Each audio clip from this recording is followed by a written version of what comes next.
Welcome to the Proven Podcast, where it doesn't matter what you think, only what you can prove. Today's guest, Oliver Anwar, is an executive health coach who's helped people from Amazon, Meta, Shopify, you name it. He's helped them elevate their bodies while still running global empires. He goes through in this episode and breaks down exactly what supplements you need to take, exactly what your workout program should be, everything. It was an amazing conversation. I can't wait to share it with you.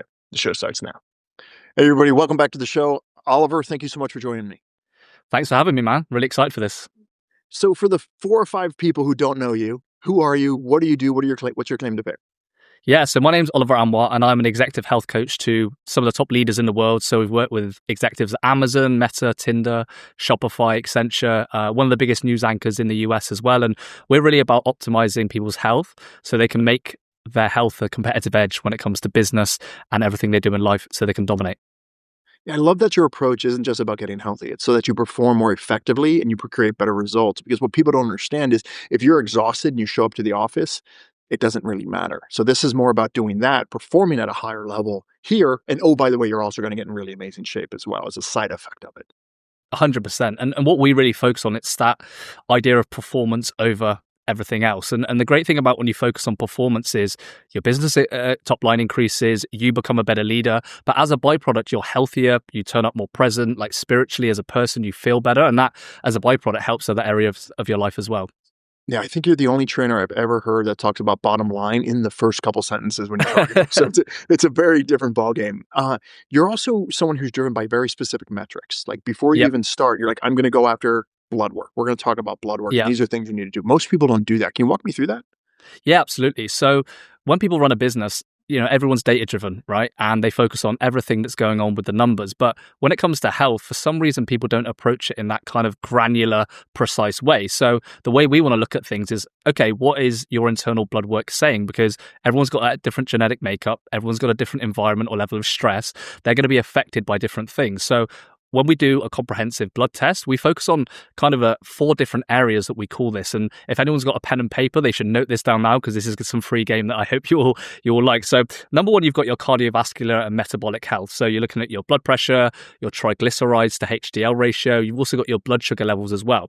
So all of these metrics are going to be very important when we're looking at that side. You've then got your hormonal and nutritional balance. So think of this as your testosterone levels, your thyroid function, your vitamin and mineral deficiencies. All of these are going to drive things in your body that are going to help you perform. You've obviously got your strength and physical fitness. One of the big things now is VO2 max, your strength and flexibility, those play big things. And obviously your sleep quality and stress management. So we take these kind of 4 pillars or 4 areas of testing.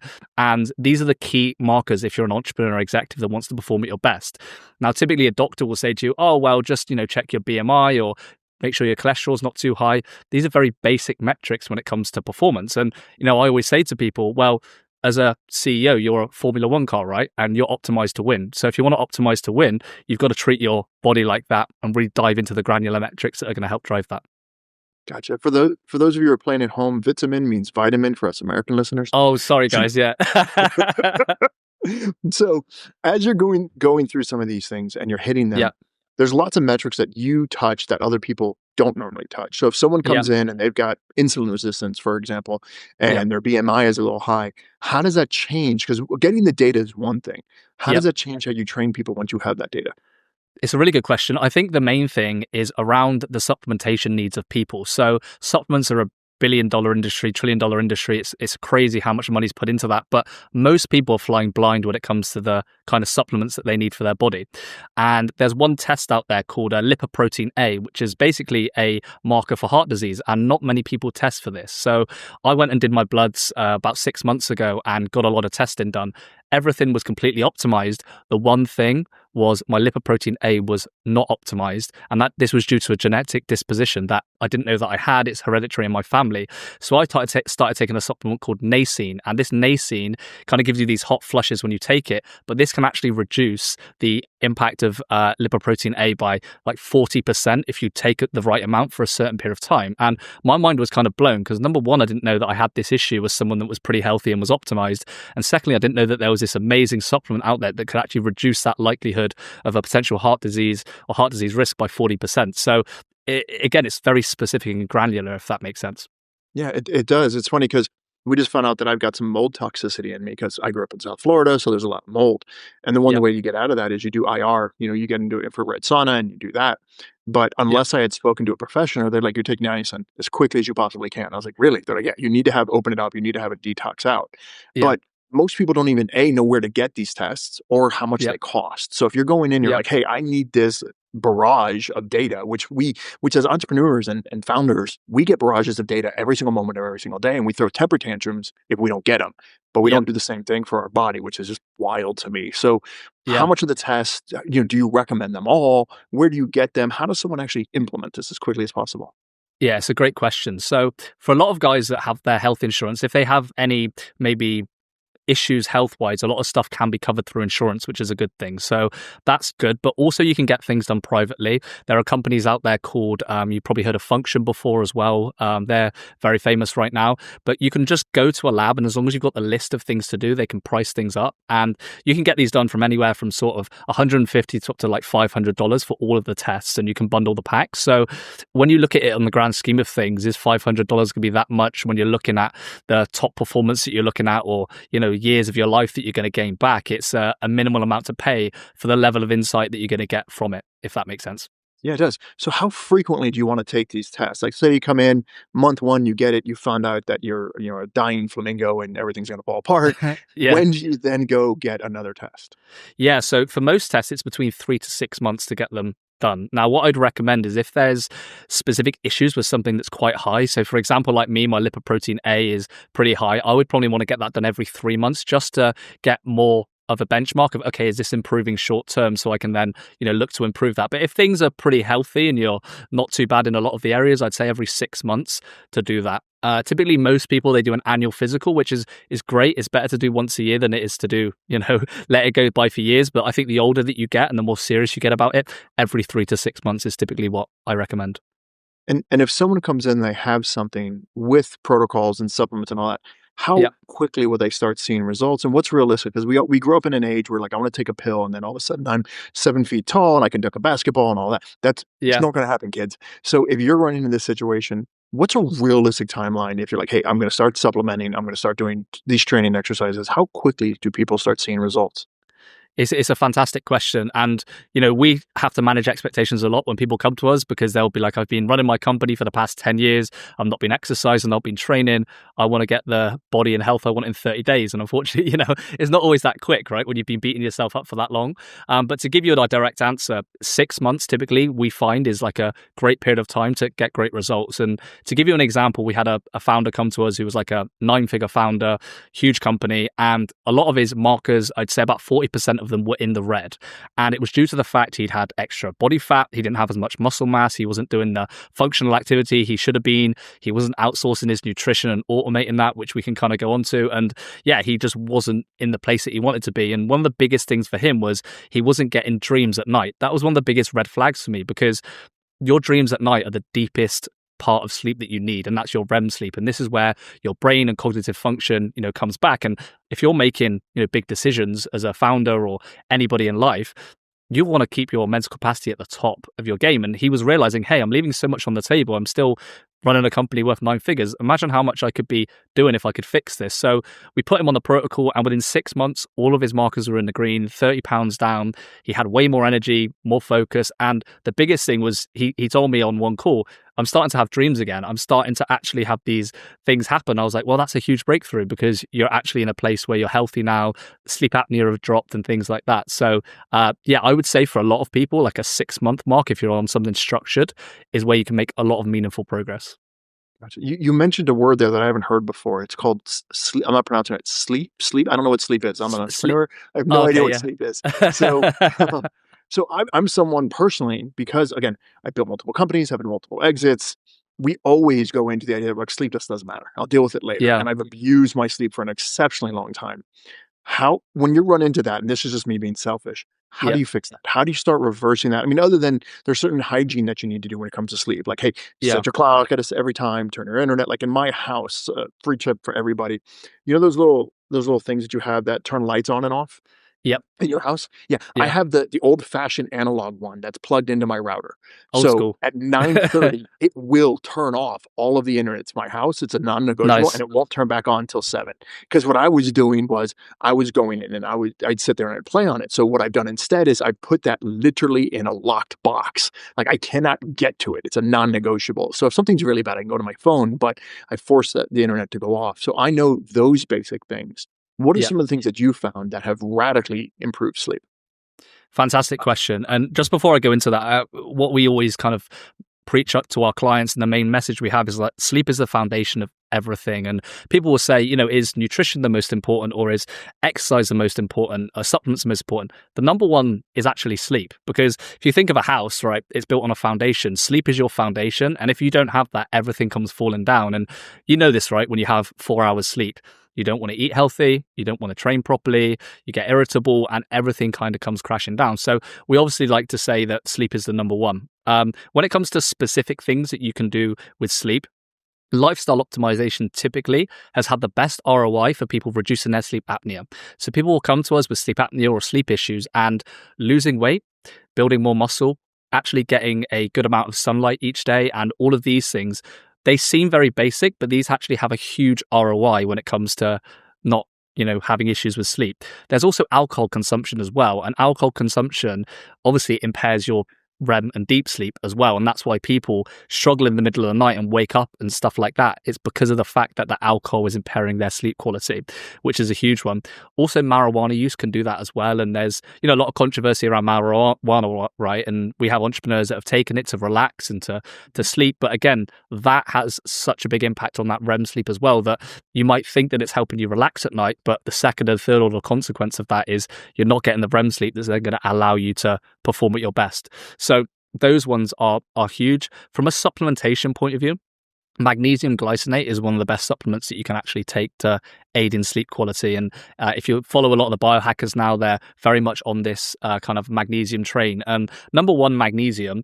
A lot of the soils that our food is kind of created in are kind of fertilized with a deficiency in magnesium. When we're under high amounts of stress, we deplete through magnesium. When we drink coffee, we deplete magnesium. So the majority of the population is actually magnesium deficient. So just getting that in can be great. The reason why glycinate is so good is the glycine actually helps you with falling asleep and help you hit that latter stage of sleep, that deep and REM side of sleep. So taking a magnesium glycinate can be great, but one of the big hacks that we've found is actually coupling the magnesium glycinate with a form of glycine powder alongside it. Now, when you take the compounds individually, they actually have more of a profound impact on the body kind of absorbing it, the utilization of it, and that leads to actually a better impact. So those two little supplements there can actually have a big impact.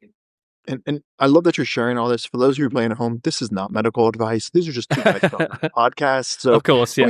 please go talk to a doctor. Enter at your own risk. All the other legal stuff, don't do stupid. We're just sharing information. 100%. They're educational. This is just us talking. So please understand that really quickly. From there, you mentioned red flags before. Yeah. What are some of the red flags that most of us aren't looking at that are terrifying? Yeah, in specifically to sleep or to health in To general? everything. Like when you get reports back from someone and all of a sudden you'll get it back, you're like, oh my God, he's a penguin, or whatever it is that comes in. What are Yeah. the things that hit you that you're like, uh-oh, we need to talk about this? Yeah, the biggest red flag that we see, especially kind of like male executives or male clients we work with, is testosterone levels. Testosterone levels are one of the biggest things that impact performance as an entrepreneur. And, traditionally people think, oh, testosterone is, me running around as macho as possible, shouting from the rooftops and doing crazy things, right? But the truth about testosterone, it's one of the biggest drivers of brain fog. So the biggest symptom of, having brain fog is the fact you've got low testosterone. Now, when we apply this to a business context or a personal context, it's that fuzziness. You can't make decisions. You're not as decisive. You're not as tenacious.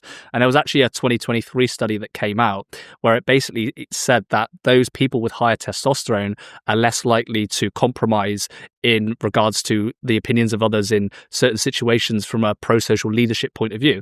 So typically people that have lower testosterone from this study are more likely to be more agreeable, that are likely to be more of a pushover. If you're in a leadership position, you've got to be decisive. Maybe you're building something that not a lot of people are going to believe in, and it's your willpower and your drive that's going to take that forward. Having that testosterone as optimal as possible is going to help that drive forward. So that has a huge impact, but it also has an impact on just general mood, irritability as well. and the motivation to want to do things. If people say, what's the motivation metric that you should be looking at, testosterone is a big motivation molecule, right? Because if you've got high levels of testosterone, you've got the drive and the energy and the focus to want to do things. But when it's lower, you've not got that. And if you put that into like a business context, if you're working 12 hours a day and your testosterone is not optimized, well, maybe you're getting 4 hours out of the 12 that you're actually optimized. Whereas if you can get that testosterone in a good place, you've then got that baseline of energy throughout the course of the day that's allowing you to perform at your best, which could be millions of dollars to your business each year if you're looking at it in that kind of ROI context. Gotcha. So 12 hours a day. So like a light day for most of us entrepreneurs. Light day, yeah. Light day. If you're having a light day, yeah. So I'm just being honest. It's 16-hour days are normal. So 100%. I love that people are like, I don't want to work 9 to 5. Congratulations, you work 5 to 9. Enjoy. So Exactly, yeah. that's the reality. It is what it is. So when someone comes in, they've got low T Yep. and they're running that hurdle, there's a lot of controversy around testosterone, be it injected versus doing it a natural way with, just there's people I know who have done it just by sit down, do squats as much as you can every single day, get your legs, build the muscle mass up. That will start rising on its own. And there's other people I know who do inject, and the long-term ramifications of that is something that, again, I spent 8 years in a hospice watching people die. So I'm very like, oh, if I wasn't born with it, I don't want it. So don't put it in me. Now, with the exception of stem cells, that is a completely different podcast that's coming up. So when you're coaching your clients and they have low T, because for whatever reason, maybe their age or whatever the other factors that come into play, what are the ways that you advise your high performers on how to do this? 100%. No, it's a great question. And firstly, there's a lot of controversy around that in regards to if you are taking testosterone as a, injectable, it is a synthetic substance that you're putting into your body, right? Like, as much as people want to say it's just testosterone, well, it's not the natural testosterone that your body is producing. So the way in our ethos is always let's try and fix the low-hanging fruit first. How do we do this naturally to ensure that we can max that? And we've had clients that have gone from 250, 300 up to 700 by literally using the approach that I'm going to share. So I think the first one, again, being boring, is going back to that sleep quality. Now, one of the biggest impacts of chronic sleep deprivation is your testosterone can actually drop significantly. So if you have 4 or 5 hours of bad sleep, you can have testosterone of 5 or 10 years your senior. So for example, if you're a 35-year-old entrepreneur, you've got bad sleep and things like that, you could have a testosterone of a 45-year-old, or if you're a 45-year-old, you have testosterone of a 55-year-old. So you're aging 10 years just from the fact that you've not got that sleep dialed in. So that, number one, is a big one. And I'm going to go back to this again. Body composition is such a big one. And again, going back to that testing, one of the first things we do is a body composition test to check your visceral fat levels, your lean muscle mass, because the more that you can bring that body fat down and build as much lean muscle as possible, that's going to raise your testosterone levels naturally as well. Another huge thing is around alcohol consumption as well. So alcohol consumption really does reduce that testosterone down. And specifically for busy executives, it's a tough one, right? Because there's a lot of business dinners that you're going out to. There's a lot of social events that you've got to go to. So it kind of conflicts a lot with the lifestyle that you're potentially living, but there has to be a way in which you've got a way to control that, whether that's using a specific alcohol that's a bit better for the body, reducing the frequency and the amount to increase testosterone. So that can be really big.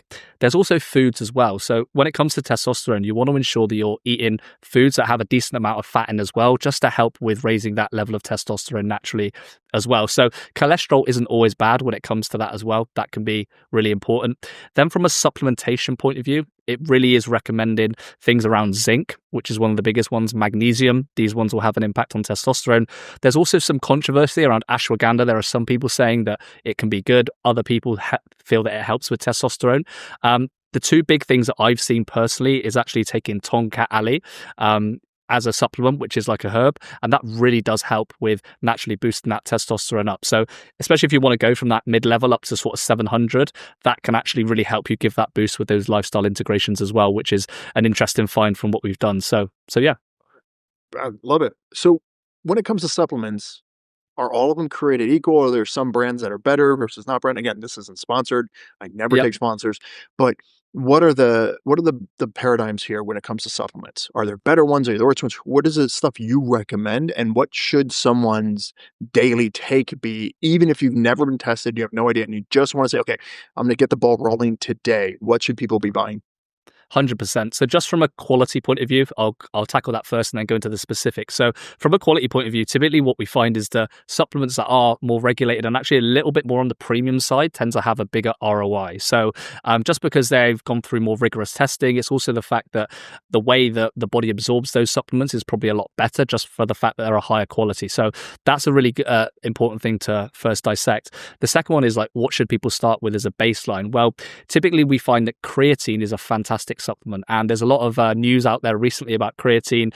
There's was it Royal McIlroy said he was taking 20 grams of creatine a day, which I don't think there's that much research actually specifically around that now. There's starting to come out, but it's not really been peer reviewed. But for most people, 5 to 10 grams of creatine a day are going to be great. What this is going to do is obviously help you reduce body fat if you're training, because you're going to be training at a higher intensity, have more strength. But there's also the cognitive impact as well. You're able to actually get more focus. There's a lot more research out there to show there's more neurological benefits to having creatine. So again, creatine is one of the most tested in the world. If you go on to Examine or PubMed and search creatine, it's one of the most researched supplements out there. It's also really, really cheap. So again, if you don't want to spend lots of money, but you want the best bang for your buck for the money you're going to spend, then creatine is 100% up there for sure. Sorry. Yeah, which brands are you looking at? I'm going to hold you back to that one. Which brands? Oh, okay. I've got a list of about 5. I could pull them up, but I don't have them off the top of my head. That's all. Please, by all means, we'll take the time, because I think people are guessing all the time. Like, we're going to go on this side, or we're going to go on that side, and we're going to VitaCost or all these different things and say, oh, maybe I'll get it here or get it there. But having someone, because again, your clients, you are not cheap. And your clients are these high performers, and you're paying for access, because most people on the planet will never get access to you. So being able to come in and say, hey, I want to get that very specific brand, maybe it's Thorn or whatever it is, and say, this is what I'm supposed to get. This is what I need to buy. It's going to be important. 100%. So the top 3 we have, you mentioned the first one already, is Thorn. They're very, very good, very high standard. We've also got pureformulas.com. They're also great. And then designsforhealth.com. So those are the top 3 that we find. I believe they ship in the US and Canada as the ones to go to. So if you're looking at like premium, top level, your platinum level, then those are the 3 that I would personally recommend. Gotcha. So, and then someone goes and they buy those, by the way, any of those brands, if you just want to send me free stuff, thank you. So, you go to those brands, and then you got to start building your stack. So for those of you who don't know what's going on at home, a stack is the stuff you take throughout the day. So there's like a morning stack, there's an evening snack, there's a midday stack, and it just depends on what your needs are. What do you break down? So listen, I don't know you, I've never met you, you've never had any blood work. This is your stack. So here's creatine. Go get some creatine. And are all creatines the same? Because there's creatine monohydrate, and there's a couple different ones. 100%. So firstly, on the creatine, definitely go with creatine monohydrate. So that's typically what we find is the best one to go for. I'm going to break down sort of a list of maybe ones that we can look at when we're looking at focus, energy, and longevity. So number 1 is vitamin D3. So what this is going to do is help with testosterone support and immunity. That's great. We've got B12 as well. So a lot of entrepreneurs we found, D3 and B12, they're very deficient in. So the B12 is going to help with brain health, also energy production. Another great one, if you're somebody that's quite stressed and you want to learn to relax and focus more, L-theanine is a great one. So you can actually couple this with like your morning coffee, have a coffee, pop an L-theanine. It's better than popping another type of pill, right? And you do that and you get this kind of like smooth, focused energy. And if you're doing a deep work block in the morning, then that can be great. There's also ashwagandha as well. So this helps with stress management, cortisol control, which can be awesome. You've also got rhodiola. So what this is, I believe it's a Russian supplement. I'm not 100% sure of the origin, but there's a lot of research on this for mental resilience and fatigue resistance. So a lot of Russian athletes are actually taking this as a legal supplement for them to perform. So that can be great. And then obviously that final one there is magnesium glycinate that we've covered. So again, that helps with sleep quality, muscle recovery, and just general performance. So those are the ones that I actually personally take as well. So I'm standing on my words with these as well. So yeah. I'm actually curious what your stack is, but maybe we'll get you to email both the lists over, and we'll give it to everybody and sure. At the end of the show. So normally people come in, and people are going to want to know supplements and how many they should take. Should they just follow the bottles, or should they recommendations, or what do you think? Yeah, so it can be specific. Like, for example, if someone's got a very big deficiency in omega-3, for example, they might have to take a little bit more than, the recommended dose for that. And again, I don't want to just generally blanket what that should be for somebody, but this is why blood work is so important. If people have the access to do that, get that blood work done, because if you know how deficient you are, that you then know how much IU or whatever it is of the dose that you need to take per day. So it is very individual.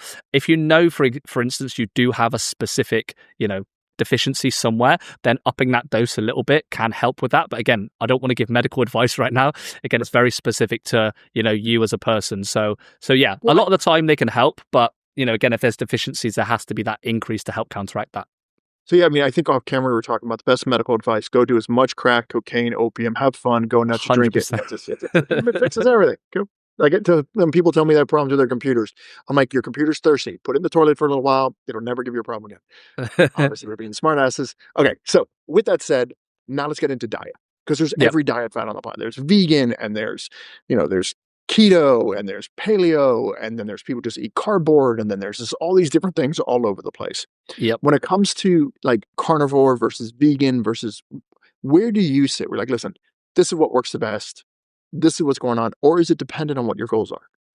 100%. It's a great question. And, in the kind of cop-out answer is every diet works, right? Which is to a degree true. But more specifically, what we've seen work really well is more of a whole foods diet engineered towards a Mediterranean diet. And there's a lot of research out there to show the Mediterranean diet is one of the healthiest. And when you look at people that have lived the longest, and sometimes you look at them and they look the happiest, it's the Mediterranean people, right? And, it's quite funny because the Mediterranean lifestyle is, people are going out, they're smoking, they're sometimes drinking a bit of wine, and these guys are living for thousands and thousands of, times, right? For years they've been living. Now. Yeah. Exactly, right? Yeah. So it's crazy. But again, it's not down to the smoking per se or down to the drinking the wine. It's the fact that they do have a lot of healthy fish in their diet. A lot of their food is organic that they're cooking. It's a lot of whole foods. They're getting a good amount of protein, a good amount of vitamins and minerals. And again, this aligns with that whole foods based approach, because the foods that we've had for thousands of years that weren't processed, that our ancestors were living on, science has advanced a lot since then. And there's a lot of things and changes you can make. But typically that baseline of, okay, was it healthy? Was it from the earth? Was it, minimally processed with a good mix of and this is why I'm not kind of strict keto, strict vegan, or strict with a certain diet, because, if you get all of these balance of nutrients within your body, typically it's going to give your body everything that it needs to perform at your best. Do you need to control the portions of that? Do you need to have an idea of, okay, specifically for you what you need? Definitely. But if I was to just say typically what is the best, that whole foods and Mediterranean diet is really, really good for optimal health. I'm going to add in there, and this has nothing to do with you, Oliver. For you guys out there who are learning into this, sauerkraut. Please take sauerkraut, and yeah, just don't take 2 cups of it. I was taking 2 cups of it, and I was wondering why my heart was hurting. The doctor's like, "What are you doing? Pay attention to the things." Sauerkraut has been an absolute game changer for me as far as just got my gut health and my biome health and literally getting things moving. But that'll be TMI for another show. So we've got the supplements under control. We got the blood work under control. We've got the food under control. What are your thoughts on intermittent fasting, and is it different for males versus females? Yeah, fantastic question. So intermittent fasting, I've changed my opinion a lot on intermittent fasting over the years. So I used to be intermittent fasting quite a lot. Now, one of the things with fasting that happens is obviously stress hormone gets released when you're fasting. Now, again, I want to contextualize this. If you're somebody that is, maybe hugely overweight, and one of your biggest challenges is restricting your calories throughout the course of the day, and you need to restrict that eating window, your priority number one should be, how can I restrict the calories as efficiently as possible? Because you being very overweight or obese is the biggest detriment to your health. So I would say if that works and you can, reduce your food down through that, then great. Now, what we found typically with a lot of the CEOs and executives we work with, intermittent fasting doesn't always work, because what happens is, as a CEO and entrepreneur, stress hormone gets spiked in the morning straight away. Your employees are doing some crazy shit. There's some fires to put out within the business. There's lots of things going on. So this spike kind of happens. And what we found works is having like a protein fueled breakfast. So this could be, whether that's a protein shake or, some eggs with some smoked salmon or something that's protein based in the morning. So they've got a bit of food in their stomach, actually prevents that sort of spike in stress hormone. And that actually allows them to have a bit more of a consistent hit of energy throughout the course of the day. So again, it's individualized to the person, but I'd say if you're in a very high stress environment or you've got a high stress career, try having some breakfast in the morning, maybe protein based if you're sedentary, so you're not eating too many carbohydrates. That can actually really help with the results that you want to get. Yeah, we were talking about this before we started recording. The first trainer I ever worked with gave me advice. He's like, you need to be racist. If it's white, don't put it in your mouth. No carbs, no sugar, no rice. He goes, just don't put it in your mouth. It's not a good idea. He goes, you want to keep that stuff out of there. Again, I spent 8 years in a hospice watching people die. Sugar is pure cancer. Sorry, 100%. Sugar industry, you come at me. It's absolute toxic poison. It's rat poison. It's how I've had every doctor explain it to me. Sugar is rat poison. So it is what it is. Mm-hmm. So now let's get into the next part, which is exercising. And you're going to run into people who, we don't have a lot of time. We jokingly said this before, that a 12-hour day is a light day. It just is what it is. until you reach a certain level of success, until you have automations, until you have the systems in place, you're going to grind. And I tell people all the time, you want to make 7 figures? Really simple. Just put your head down and keep smacking it to the wall. Sooner or later, that wall will come down. It is what it is. You can do it through brute force. You'll Yeah, never get to 8, 9, 10 figures by yourself. You can't. It's just too heavy of a lift. Now that will change with AI. We will have our first $1 billion industry that's made off of one employee. It 1,000% will happen. We're yeah. not there right now. As of 2025, we're not there. It's coming and it'll be interesting, but we're not there right now. So when someone is a limited amount of time and they're focused on building their empire and getting their things rock and rolling and dealing with employees, uh, what are the things? How do you fit in a training program? And then obviously the follow up question is, what training program produces the best results? 100%. So one of the things that we do for our busy executives, we say you want to train to be strong, fast, and mobile. So it's not just one dimension of fitness that you want to look at. So you want to look at, okay, strength and power, VO2 max and conditioning, and then mobility and longevity. And you can actually split that up into 3 days, which is great. And the CEOs that are extremely busy, we say just do 3 days a week. If it's 30 to 45 minutes, 90 to maximum 120 minutes a week, follow this structure. So like day one would be like a strength and power. So you'd focus on like deadlifts, pull-ups, squats, a lot of your main heavy compound lifts.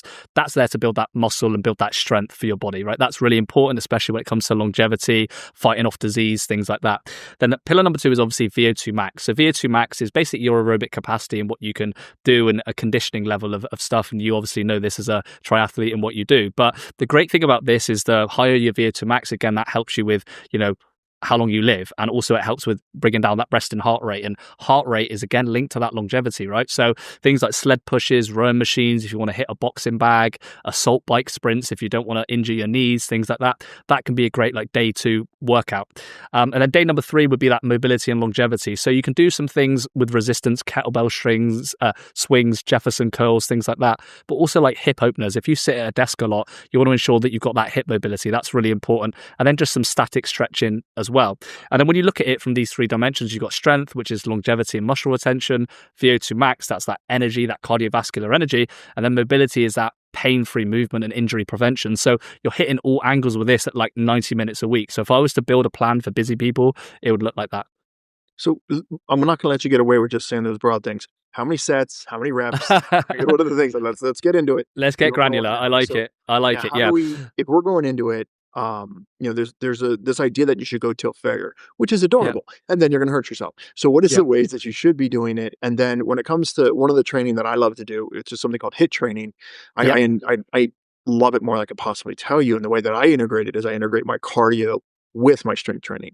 So my Nice. rest in between the sets is just non-existent. I'll constantly go through one set of my body. So if I'm doing pull-ups, I'll then, in between my rest for my pull-ups, I'll do squats. So Yeah. it's different parts of my body that I'm working through, but those are my rests. So when Yeah. I'm resting from squats while doing pull-ups, and I'm resting from pull-ups, I'm doing squats. So Yeah. the muscles are resting, even though I'm not letting my heart rest as much, which condenses my workouts, which makes me very happy because workouting is it's just not fun. It's like Yeah. running a triathlon. They're not exciting. It's a mental game. Yeah. And so what do you when you do this, are you a fan of HIIT? And then what are the sets and what do you normally do when you're doing this?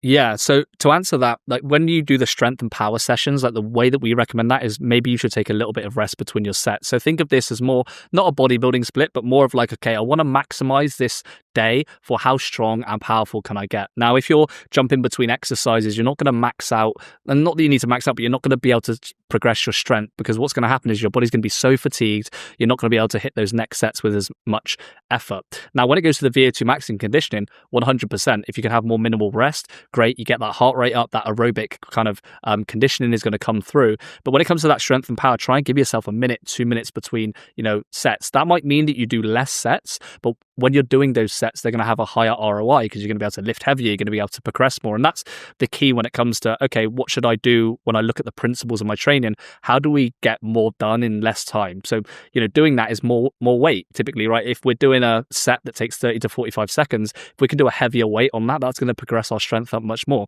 When we look at VO2 max and conditioning, if we get less rest in between that for a conditioning point of view, that's going to help you get through more work in less time, which helps with that increase of intensity. So that would be my answer to that, if that kind of makes sense. It does, but when we do sets, how many sets should you do? What weights should you Good. be at? Like 80%? Where should you be? Good question. So you should try and lift probably, I would say, between 75 to 80% when you're doing resistance. So you don't want to be completely maxed out, because you want to give yourself that little bit of leeway in case you need to bring the weights down and lift safely. But then you want to progress on that. So if you're 80% of maybe what your maximum will be, that can be a good level of set. Now, when we look at reps, anywhere from between 5 to 20 can work when it comes to reps if you're looking to increase your strength. But typically, if people are doing 20 rep sets, they're going to be in the gym for hours, right? So typically trying to do somewhere that's like, anywhere between sort of 5 to 12 can actually fit that really nicely. We find like 5 to 8 can be good for people because it's really building that strength. You're getting used to that extra weight. It's less time to do it, but you can push a little bit more weight. So for resistance, that can be good. Anywhere from 2 to 3 sets can be really useful. But the key metric here and that principle is we need to find a way that we can progress each week. So whether you're doing 5 reps, whether you're doing 10 reps, whether you're doing 8, can we get more workload or more volume done in that session to help our body progress and get stronger? So when you're increasing, I understand that you're doing incremental increases. Yep. Do you do incremental increases every week? How long do you let your body kind of get used to that? Because there's this idea that you should be 10% better every single week. And I'm like, oh, you're going to die. So how do you break that up?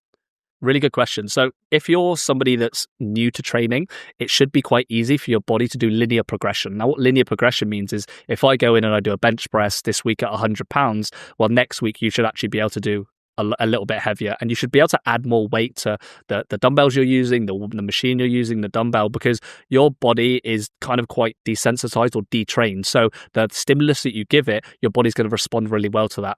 And just like in business, there's that curve, right? They call it the law of diminishing returns. The more advanced that you get, it gets more difficult to make progress because the bell curve goes around like this, right? So when you get a bit more advanced, this is where you're going to have to maybe do things like your drop sets, right? Or maybe have less rest in between your sets, because you need to find a way to push your body to give you that different stimulus that's going to allow you to progress. So this is where like these double drop sets work. These supersets can really work. Changing up the rep range, so doing a pyramid set where you do, maybe we do 5 reps on this set, 8 reps on this set, and then third set we do 10, because your body needs to find a way to adapt, because it's not going to change if you've been training for a long period of time. So someone like me that's been training for like nearly 10 years, I have to do so much to get that incremental level of progress, right? But it's part of the game. The more advanced you get, you've got to be a bit more tactical in regards to what you do. Gotcha. When it comes to cardio, are you recommending people walk on a daily basis, not walk at all? What do you recommend? 100% walking on a daily basis if they can. Yeah. One reason is it's one of the lowest impact forms of exercise that you can do. So if you're somebody that's like 40, 50 pounds overweight, which can happen, your body is carrying around a 50-pound weighted vest, right? So if you're going in there to try and do burpees or squats, and this is what kind of, kills me about these, trainers that you see in gyms, they're making somebody that's 50 pounds overweight do 100 burpees. It's like, you're trying to torture the person, or you're trying to actually help them make meaningful progress, right? So, you got to meet people at their level, and, walking is great for everybody. If you can get, that zone 2 level of cardio in, that low intensity walking, it's going to help reduce the fatigue in your body, but it's also going to help you with that mental side of things. If you've been in an office or you need to get that blood flow going, walking is great. So anywhere from 8 to 10,000 steps a day is great. Now, 10,000 is that blanket number, but if you're extremely busy, it can be difficult. So if you can get to that 7 to 8,000, then great. That could typically be like maybe a 30-minute walk a day. I recommend you get a desk treadmill if you can. Like, that's a really good hack for people, and a standing desk that will have a huge ROI. So walking is definitely a big one when it comes to cardio for sure. So when you run into these things, you've got to run into some issues that were like extreme. Just like, oh my God, what the heck? Yeah. Again, high performers, high results, they're crushing it. When you run into that environment, you say, okay, here it is. Here's an extreme example. And then how did you fix it? Really good question. Extreme in what way do you mean? Like, this was like, oh my God, this person's in trouble. This person, the test results came back, the blood work came back. Like, okay, he's going to die in 37 seconds. How did, what was the most extreme kind of those? And then how did you kind of reverse that or give a solution to that? 100%. So we had a client come to us who was a busy CEO.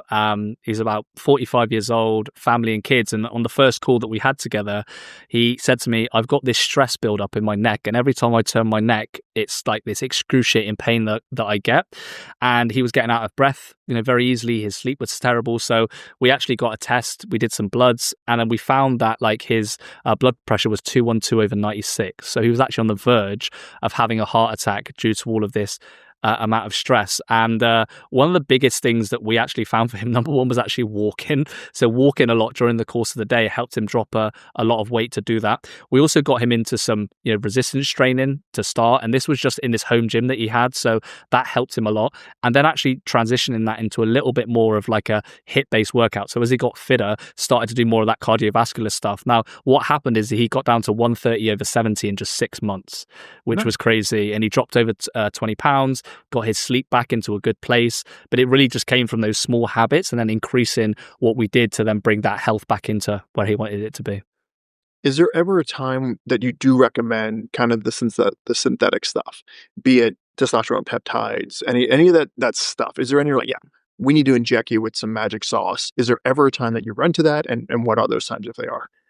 Yeah, 100%. This is a great question. So we have a client recently who's been working with us, and he was working with us for about 3 months. He got his testosterone levels checked, and he was about 100 for his testosterone, which is incredibly low. And he was on this 1,400 calorie diet, and he was training, and he was saying, well, Oliver, I can't lose weight, I can't seem to build muscle. He's like, why? I'm like, well, your testosterone is probably at the lowest that it's ever been, and what's happened is because you've been eating at such a low amount of calories, your metabolism has now dropped, so your body's not responding to that, combined with the low levels of testosterone. So actually for him, we had to refer him to our concierge doctor because he was in his 60s, and actually the best method for him is to probably go on to some TRT or something injectable for him, because we'd done all of the lifestyle changes, all of the supplements, we'd done all of the Tonkat Ali, we tried to optimize his sleep and his diet, and we tried to do everything, but it wasn't working. And that's where something clinical like that can be really useful to do. And he's in his late 60s, he's running a business, he's been beat up a lot of his life through working so hard. It's kind of like, maybe this is the right time for him to do it. And again, not medical advice. We've referred him to our, MD who does that stuff, but he felt that was the best scenario for him. So in those very extreme cases, those synthetic things that you mentioned can actually be life-changing and actually save people's life. What are some of the results you've seen? Again, not just physically, because we get that, but most people, again, they don't correlate physical health with wealth. They don't understand that it's a direct correlation. Because I tell people all the time, because they say time is the most valuable thing you have. It's absolutely not. 100,000% not. There are people who had polio who were paralyzed from the neck down who had 90 years. Trust me, they did not want more time. They wanted more health. So health is everything. Health is wealth. That's an expression everybody knows. But most people don't understand that the level of fitness you're in will also dictate how it changes your pocketbook and your bottom line. So 100%. when you've run into those situations, what are some examples that you've seen with that? Yeah, so just to actually break that down individually, we call it like the 3 metrics, right, of, you could say, health when it comes to, pushing things forward. So you've obviously got the physical side of things, right, which is kind of like physically how you appear as a CEO. So, if you're walking into a boardroom, you're 50 pounds overweight, you're not feeling as confident, like that side of things is very difficult, because if you been around a lot of wealthy people and rich people, sometimes people can be very judgmental of the way that you look. You could be very successful, and to give you an example, we had a client who was speaking at a conference, and again, he was running $100 million business, and he texted me when he started working with me. He goes, Oliver, my talk was 5 times better than everybody else, but I look 10 times worse. He's like, I need to fix this. And just from that physical side of things, you can deliver a great speech, but you can't buy that presence, right? That presence gets given to you from the way that you look. So that's a big part of things. The second one is kind of the internal health. So if your testosterone is low, if your inflammation is really high, if your triglyceride to HDL ratio is really bad, that causes a physiological effect on your body internally, which shows up in your energy levels, right? In your focus, in your decisiveness, things like that. And then thirdly, it's kind of a bit deeper than this, is like that spiritual level that you have with yourself. And I think this is the most important. If you're somebody that's hugely successful in business, you've made millions of dollars, you look at yourself as a winner, or your identity as a winner. You've probably been to all the top schools, you were the top in your class. The reason you're a CEO is because you've probably done more than a lot of people, and you're a winner, right? By your results. But you look at yourself in the mirror and your health's not there. Spiritually, you look at yourself, you're like, well, this is a bit of an internal conflict and a bit of a mismatch, because I'm up there with my career, but I'm down here with my health. It's like, am I a winner or am I a loser? And I speak to so many clients that tell me this, and that's one of the big, anchors for wanting to change, is that internal conflict they get spiritually with their identity, if that makes sense. So yeah, we've had guys that have gone from 5 million up to like doubling their revenue to 10 million just from making these impacts. But I'd say it fits between those three kind of buckets there. Like that's the impact that health has on your ROI. It's those three areas of your life, if that kind of makes sense from that rambling I've gone through. No, it does. It absolutely does. So I think as we're wrapping this up and, we're going to start tracking it down, if there was one thing that you said, listen, if I never talk to any of you guys again, here's the one thing I wish you guys would all do right now, just whatever it is, what would be Yeah. that one piece of advice you would give everybody?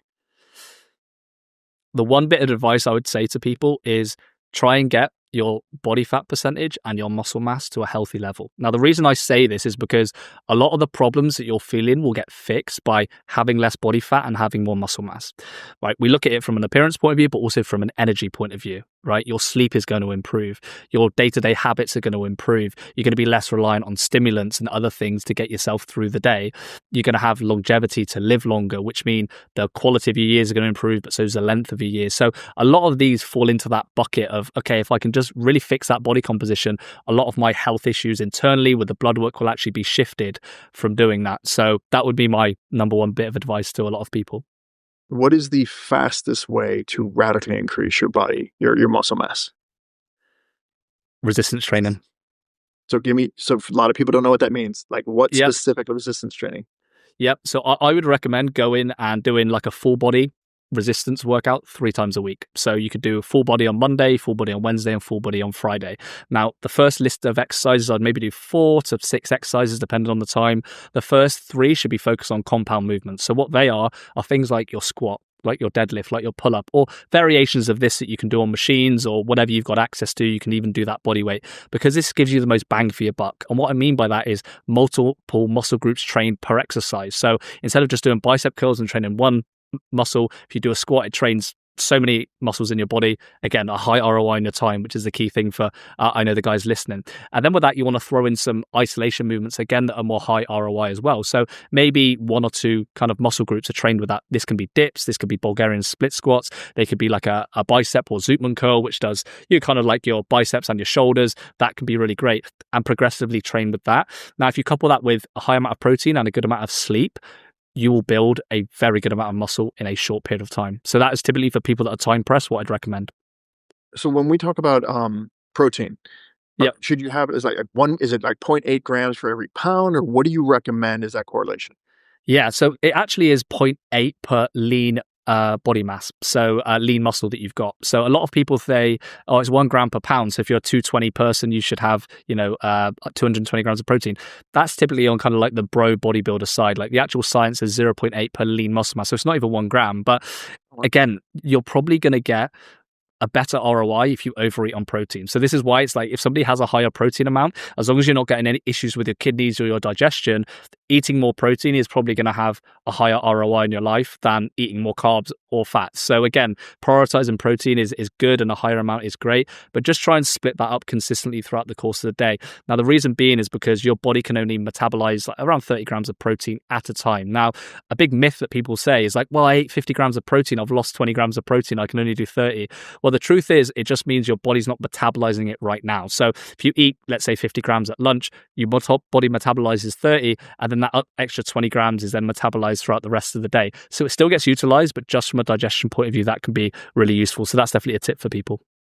So when clients come to you, what is the onboarding process like? What do they normally do? Do they call you? Do they show up at your house? What do they do normally?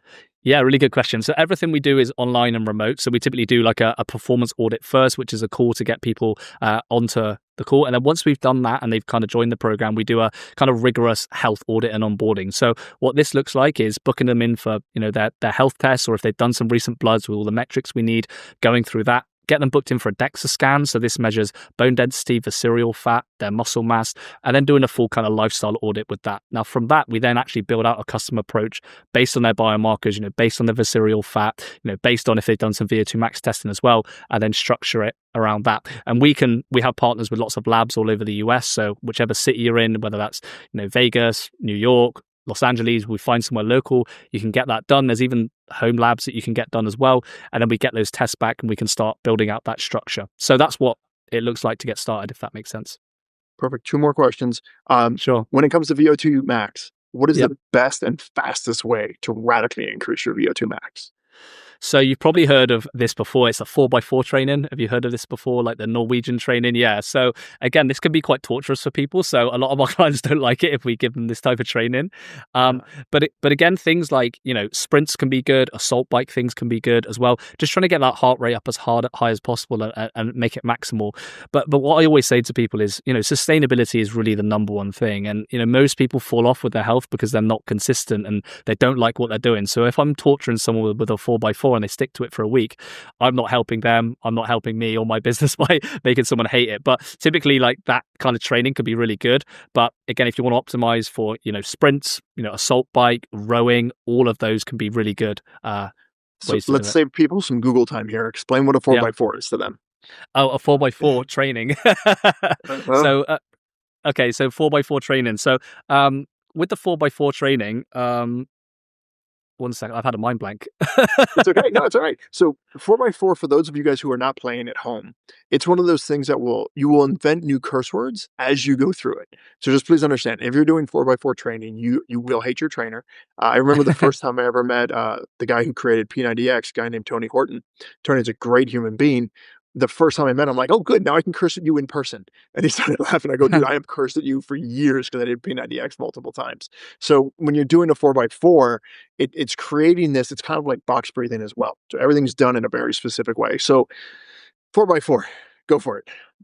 Yep. So it's basically where you're doing that 4 minutes of work with 4 minutes of rest as well. So again, that could be high intensity interval training. Typically that is. So it could be sprints. It can be, a boxing bag as well, things like that. And then once you do that, you do 4 minutes of an active recovery. So that can be just resting if maybe your fitness level isn't as high, but also you can do kind of like that 4 minutes of, maybe skipping or something if your, fitness level is a bit higher, a walk and things like that. So sprints can be a good one where you sprint and then jog, sprint, then walk, those kinds of things. But this really does improve VO2 max and can be done with various activities as well. So yeah. So for those of you who are just going to try out 4x4, the 4 minutes of going almost as with everything you have will be followed up by 4 minutes of throwing up and sitting on the floor and crying and wondering why you're doing it. So Oliver, I really appreciate you get a ton of knowledge and a ton of information to people. If people want to track you down and ask more questions, what is the Yep. best way for them to get a hold of you? Absolutely. So if you guys have got any questions from the episode, you can reach me via email. So it's oliver@fitnessforentrepreneurs.com. My website's nice and easy, fitnessforentrepreneurs.com, if you want to see what we do. And I'm also very active on LinkedIn, which if you just search Oliver Anwar, you'll find me. Same on X as well. Those are my two kind of main platforms there. And you can connect with me on those channels. I appreciate it. Thank you for giving very specific advice instead of being vague. Thank you, man. And I appreciate the prompts on the granular level of stuff that we needed to do. So a lot of value for the guys there. Yeah, 100%, man. I like it. I like it. All right, man. I really appreciate it. Thank you so much. You too, man. Appreciate it. All right, there you go. That was a bunch of information about the idea that work-life balance doesn't always happen, but we can still find a way. That there are simple facts and simple hacks and simple things that you can use that are proven to create radical success. And that's what it's about. Again, proven podcast, guys. It's not about what you think. It's about what's been scientifically proven and has created results. I hope you guys enjoyed it, and I'll see you guys in the next one.